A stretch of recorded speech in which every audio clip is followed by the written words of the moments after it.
Gas বিদ্যুৎ সংকট, দ্রব্যমূল্যের সংকট, এই সংকটে আমরা প্রতিনিয়ত পীড়িত হচ্ছি।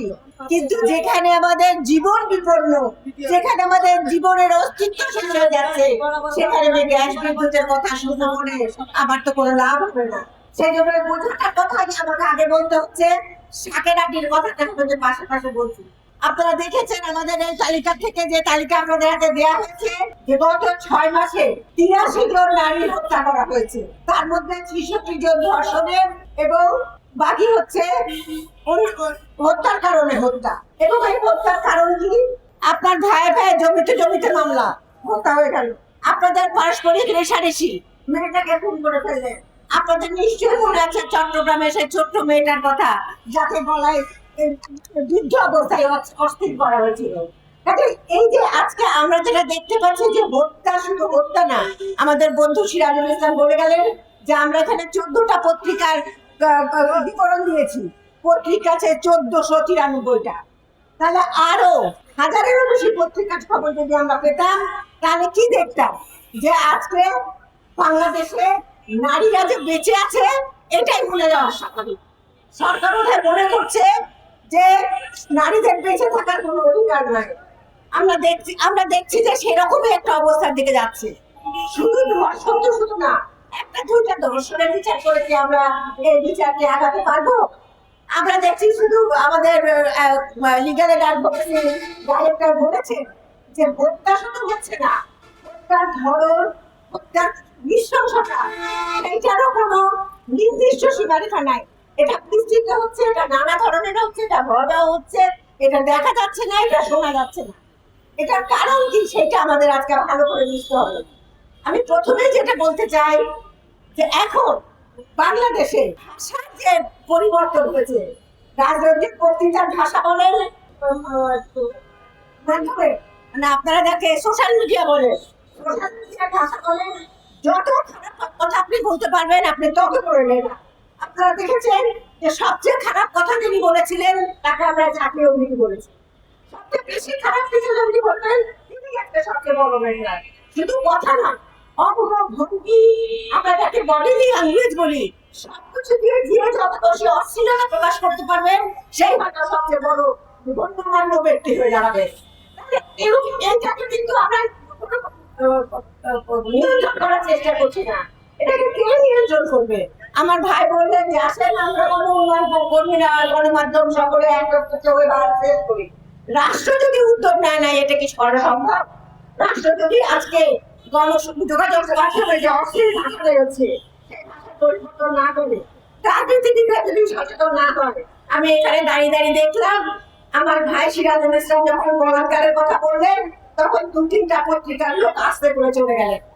আজকে রাজনৈতিক দলগুলো যেভাবে নানা ধরনের অপরাধের সাথে জড়িত, কোনো রাজনৈতিক দলকে বাদ দিতে পারবো না, কোনো রাজনৈতিক দলকে না। যারা ধর্মের কথা বলেন, যারা গণতন্ত্রের কথা বলেন, যারা অগ্রগতির কথা বলেন, প্রত্যেকটা রাজনৈতিক দলের নেতা কর্মীরা আজকে অপরাধের সাথে জড়িত। তাহলে এই রাজনৈতিক দল যখন রাষ্ট্র চালাচ্ছে, তখন সেই রাষ্ট্রতে অপরাধ বাড়বে না তো কি সেখানে দুধের নকল হয়ে যাবে? এই জায়গাটা আমাদের খুব ভালো করে করতে হবে। কিন্তু এই কথাও ঠিক, দেশ চালাবে রাজনৈতিক নেতারাই দেশ চালাবে, সেখানে আমাদের কোনো দ্বিমত নাই। কিন্তু রাজনৈতিক নেতাদের মানুষের ভাষা বুঝতে হবে, মানুষের দুঃখ কষ্টটা আইডেন্টিফাই করতে হবে, সংকটকে কিভাবে সমাধান করবেন সেই পথটাকে খুঁজে বার করতে হবে। আমরা কি সেই 75 থেকে যে প্রতিহিংসার রাজনীতি করেছি, সে শুরু করেছি, সেই প্রতিহিংসার রাজনীতিকে আমরা লালন করবো, সেই ঘৃণা বিদ্বেষের রাজনীতিকে আমরা লালন করবো। আমরা দেখলাম 24-এ সবাই বললো যে প্রতিহিংসার রাজনীতি, ঘৃণার রাজনীতি বন্ধ হবে। আমরা কি দেখলাম? 24-এর পরে সবচেয়ে বড় আঘাত আসলো শিক্ষকদের উপরে আর নারীর উপরে। সবচেয়ে বড় আঘাত আসছে 24-এর বিজয়ের পরে শিক্ষক এবং নারীর উপরে।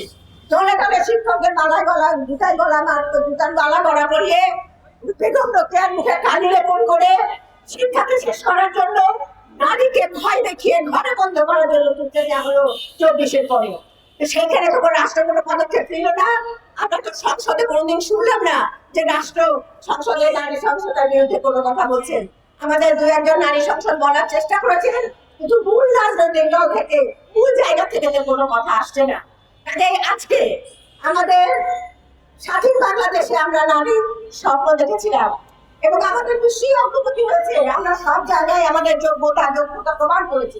যেখানে আমাকে দায়িত্ব দিয়েছেন সেখানে আমি দক্ষতা প্রমাণ করেছি। কিন্তু আমার কিছু দক্ষতা প্রমাণ করার বের হয়ে গেছে। আমাকে কি ঘরে আবার ফিরিয়ে দেওয়ার জন্য আপনারা ষড়যন্ত্র করছেন? আজকে আবার কি সেই ধর্মের কথা বলে, ধর্ম রাজনীতির কথা বলে, প্রতিহিংসা রাজনীতির কথা বলে, দেশের রাজনীতির কথা বলে সমাজটাকে পিছনে কাটিয়ে নিয়ে যেতে চান? ভূতের মতো পিছনে কাটিয়ে আমরা হাঁটবো, মানুষের মতো আমরা আগাবো। এই যে আজকে রাষ্ট্রপতি সিদ্ধান্ত দিতে হবে, রাষ্ট্রের যারা পরিচালনায় আছেন তাদেরকে সিদ্ধান্ত নিতে হবে। আপনারা কি সমাজকে আগিয়ে দিতে চান নাকি পিছনে হাঁটাতে চান? পিছনে হাঁটাতে চাইলে আপনারা যা করছেন ঠিক আছে, কিন্তু জনগণ আপনাকে পিছনে হাঁটতে দেবে না। আজকাল আপনাদেরই অভিজ্ঞতা চব্বিশের আন্দোলনের মধ্যে দিয়ে আপনারা দেখেছেন যে মানুষ যা চায়, মানুষের একটা মানুষ আদায় করে চায়, কিন্তু সেই আদায়টা করতে হবে আমাকে আমার অগ্রগতির জন্য, সমাজের অগ্রগতির জন্য, নারীর মানবাধিকার প্রতিষ্ঠার জন্য, সমাজের সকল মানুষের মানবাধিকার প্রতিষ্ঠার জন্য, বৈষম্য দূর করার জন্য। আছেন তারা বলছেন যে সমাজে বৈষম্য কমেছে, কিন্তু বৈষম্যের ধারাটা অনেক বেশি হয়ে গেছে। বৈষম্যের ধারা যদি বেশি হয়ে যায় তাহলে বৈষম্য কমবে কোথায়? যে যার জায়গা থেকে একটা সুচিন্তিত মতামত দেন এবং কিভাবে সমাজকে আগিয়ে নিয়ে যাবে সেই কথা আপনারা আগিয়ে আসেন। আজকে এই ঘৃণা, বিদ্বেষ, প্রতিহিংসা, অসহনশীলতা, অন্যের প্রতি আক্রমণাত্মক রাজনীতি থেকে বের হয়েছে আজকে যদি রাজনীতিবিদরা সমাজকে আগানোর পথ না দেখাতে পারেন তাহলে মানুষ তারপর অন্বেষণ করতে পারে, মানুষ তারপর অন্বেষণ করে দেবে। আজকে মহিলা পরিষদ 200 জন এখানে বলছে সারা দেশব্যাপী বাংলাদেশের 7টা জেলায় যদি 200 জন করে হয়ে থাকে তাহলে পরে আমরা 2000-3000 মহিলার জমায়েত কাছে করেছি।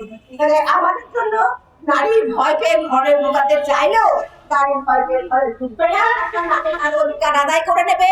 নারীর জন্য এই হত্যার বিরুদ্ধে সোচ্চার থাকবে, হত্যা যাতে না হয় সেরকম পরিবেশ গড়ে তোলার জন্য সবসময় সোচ্চার থাকবে এবং রাষ্ট্রকে বাধ্য করবে এই কথা শুনতে।